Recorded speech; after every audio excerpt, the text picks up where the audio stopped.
best talked about Arnold Schwarzenegger movies and James Cameron movies is the 1994 True Lies, which as far as Arnold Schwarzenegger movies go, this is my favorite of all time. This is his best acting performance. This is one of James Cameron's best movies because of how dramatic it is, and as far as having a great storyline, interwoven characters that have really deep-rooted motivations.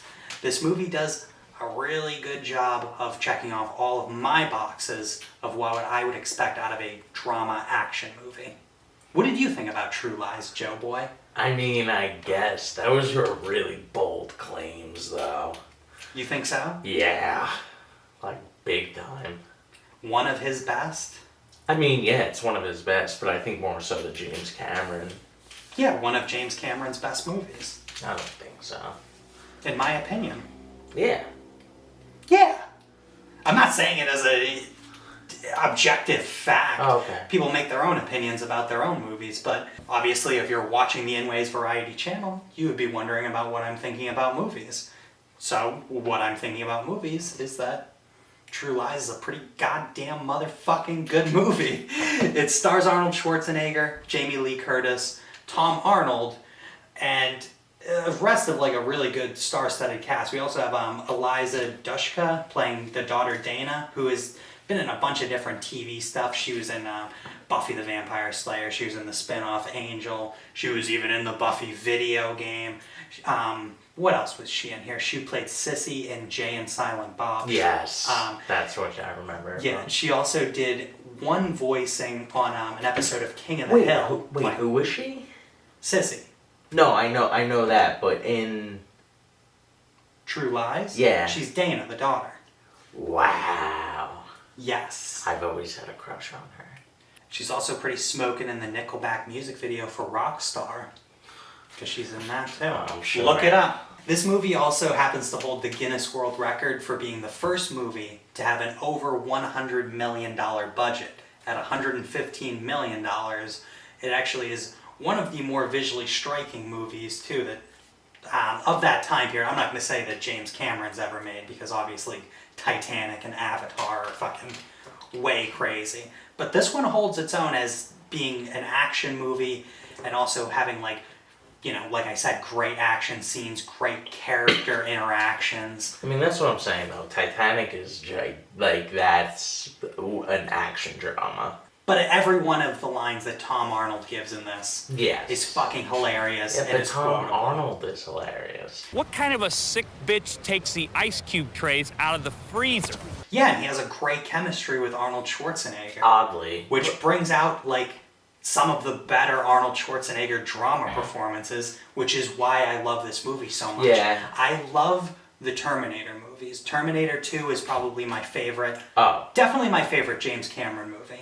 Yeah. Hands down, definitely. But this one is a close second. I'd say Terminator. Oh, you said Terminator too. That's Yeah. Terminator 2. That's like top. That's a top 5 movie. Of course, because that one's just fucking badass. It's just so badass. But I consider this one to be my personal second favorite James Cameron movie, because it takes the character that I know as being the big badass strongman Arnold Schwarzenegger, and it, for the first time, except for like his comedy movies and stuff like that, but the first time that it makes him a genuinely relatable character, because yeah, the movie is spies and it's terrorists and it's blowing stuff up, but at its core, when you take all of that away, the story is about a marriage that gets put to the wayside by somebody who has a very demanding career, and then noticing that after years and years of spending too much time in that career, they've noticed that they've neglected their family, and it's piled up to a point where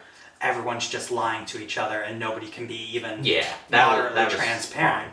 To a point where he has to take these lies and run with them. I'm sorry for spitting on you there. He has to take those lies and he has to like use them to push his wife into what ends up being a really compromising situation, but all in the name of adding more excitement into their life, because I mean, that was he's been away from home, and what does it end up happening?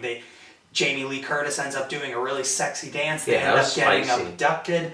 Oh, it was very spicy. Yeah. Very spicy. And then they end up fighting terrorism together, and it ends with Arnold Schwarzenegger saving his daughter and fucking blasting that dude off with a missile. And delivering one of the most badass one-liners in an action movie. Yeah. You're fired.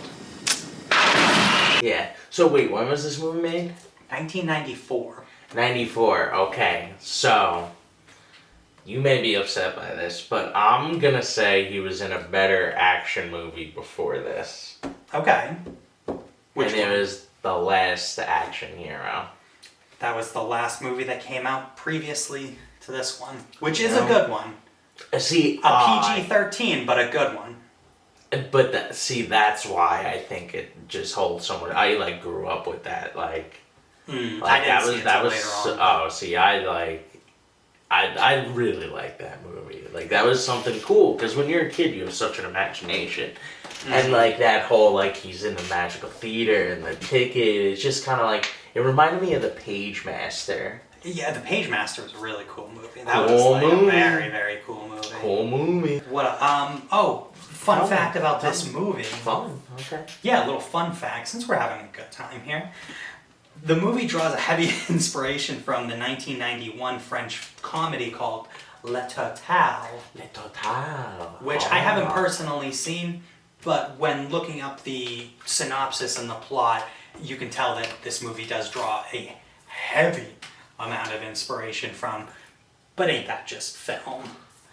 It really is. Yeah, the script was penned by James Cameron. He had a team of comedy writers that worked with him to try to make the jokes. Oh my But god. I guess for one did. reason or another, they didn't work, because by the end of it, he only ended up keeping like 2 lines, supposedly, Really? you know, supposed to, Oh, I you know, thought like movie they legend. had to do with probably Tom Arnold. It was just being Tom Arnold. Well, a lot of the scenes that he did were improv, like the yeah. little comments that he would make. He did a lot of. I'm sure improv that. I scenes. mean, let's just bring it up. The pole scene. Oh, the hiding behind the pole. Yeah, when while Tom, he gets yeah, the, and he just like he checks everything. He's like, Hey, freeze!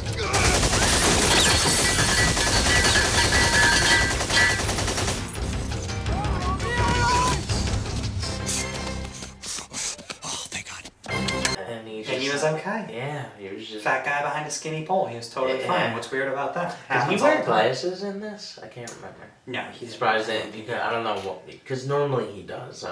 Yeah. I don't know why I can't remember that he didn't.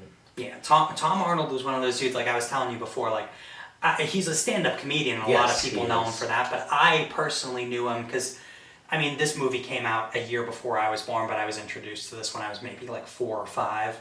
Okay. And then having other movies that were like action movies come out along that time, like Exit Wounds, that one with Steven Seagal, which is actually a pretty good Steven Seagal movie too, which has DMX in it as well. And then he's in another DMX movie with Jet Li, Cradle to the Grave, which I'm Great pretty sure movie. I've also mentioned on here before, but yeah, another fucking awesome action movie. And he plays a guy who's in an action scenario and is comedic relief, and that's just what I had known him as.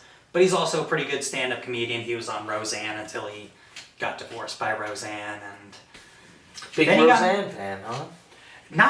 no, but I mean, that's just when I looked him up. That's more you know. I thought that's why you had your hair. I thought you were going for like post Roseanne, and now you're modern Roseanne. I thought you really aspired to be her.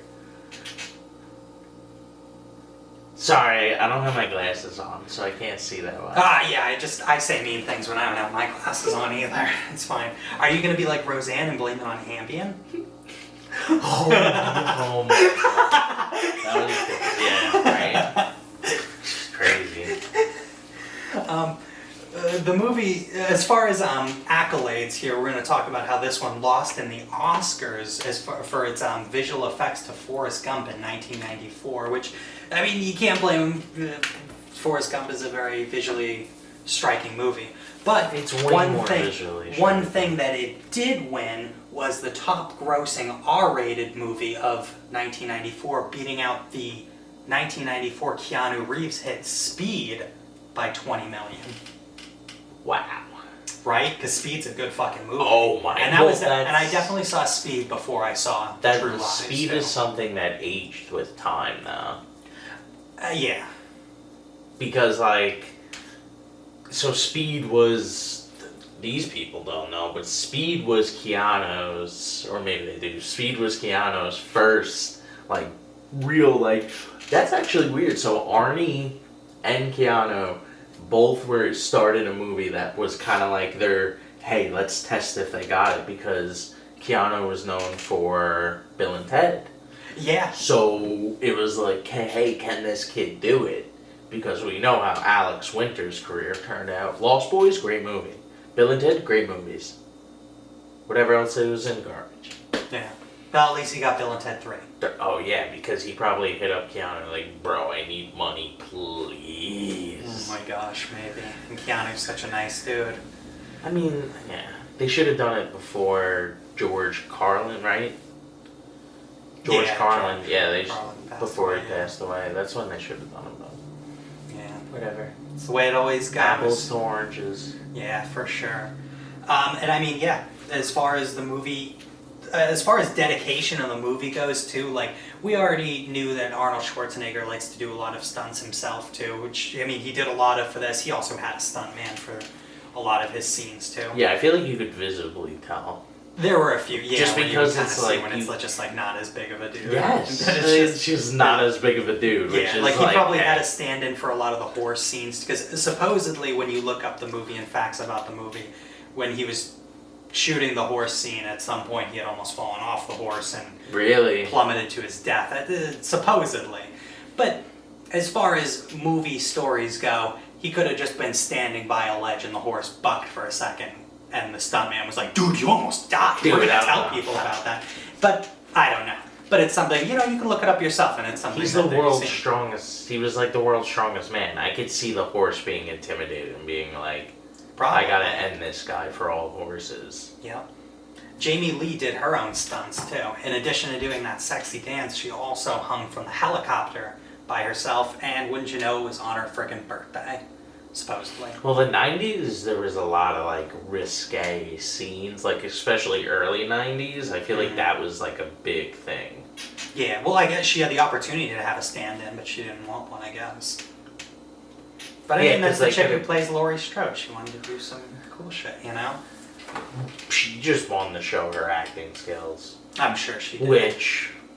Which, yeah, we already know at this point, Jamie Lee's a fucking badass actor. Mm-hmm. She was great in Halloween 2018, and there's going to be 2 more Halloween movies. We were planning on reviewing Halloween Kills this Halloween, but sadly, because of COVID, it got pushed back and hasn't been released yet. But, just announced, there is going to be a 3rd Halloween movie of this new, older Jamie Lee series called Halloween Ends, and will supposedly be the end of the series. And that's been announced for 2020. So speaking of Jamie Lee... Maybe we'll get like a mask reveal, and it turns out it's Jamie Lee. Ooh. And then Jamie Lee takes her mask off, and then it's Michael. Yeah.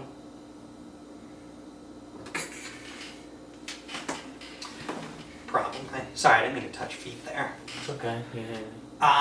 Yeah, and I mean, Arnold Schwarzenegger's got the fucking dedication, like we said. He also took tango lessons for this movie, too. Because the dude throws down some good dance moves with Jamie Lee and the other girl. The other lady who plays the bad girl, which I forget her name. We're going to get it up here on the screen, but... we know her as the lady from Wayne's World. Yes, the hot rocker chick. I'm just like... I mean, that actually doesn't surprise me, because he's super athletic. Mm. I'm sure he was like, I want to learn this. Well, yeah, probably. The way that it seems is that like, James Cameron really wanted to give this opportunity to Arnold Schwarzenegger to show the world that he was more than just being like the Conan the Barbarian guy and like the robot guy. Which we mentioned he was already doing that with movies like Last Action Hero, but to connect with both an adult audience as well, because we could say that he effectively did all of that in the 90s with this movie alone connecting with adults, and then movies like Last Action Hero, with kids in. Twins, Jingle All the Way, I'm pretty sure it was 90, so... I mean, or no, that was later. Kindergarten Cop was 90. He was awesome. Yeah, fucking awesome dude. Arnold Schwarzenegger is going to be, one of those timeless action hero guys, and with movies like this, it just solidifies that he is not only just positioned as a big and muscular dude, but he is also a very thoughtful and well-spoken actor. James Cameron set him up for success. Definitely. Well, I mean, dude, he was just Terminator. He was just honestly, he was a monster. In the spirit of this not being, a Halloween review anymore, so we don't want to rate this out of spooky ghosts. And since we're doing action movies at this point, for this one, how many sticks of dynamite would you rate this out of? I would give it a 4-2. Because it's a pretty damn good movie. Yeah. Oh, yeah. Yeah. I would give it a north of 4 rating. I wouldn't necessarily. Well, where would you? I probably, if I'm being so picky, I would probably give it like a 4.4. Not quite 4.5. Because, like I said, there's a lot of great dramatic performances with Arnold and Jamie Lee. Oh, yeah. And Tom. With the comedic cast. Yeah, Tom it provides a lot of good comedic relief, not necessarily in the drama department. Bill Paxton, again, fucking awesome. I was star-studded cast. Mine is at the 2 because there was not that it knocks the movie down, but there is just goofy scenes regardless of because obviously Tom Arnold has all the goofiest scenes, the real comedy written in. But besides that, it's you're what? There's a few little hokey things that make you go, ah. She drops a gun and it just spins and kills everybody.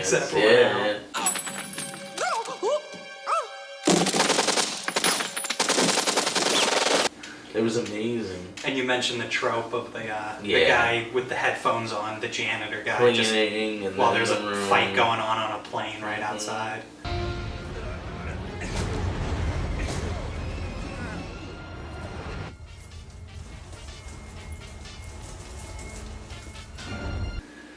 But yeah, even for its silliness and, slightly weirdly aged portrayal of terrorist characters. It's definitely a worthy action movie or drama that's definitely worth your time and would definitely recommend.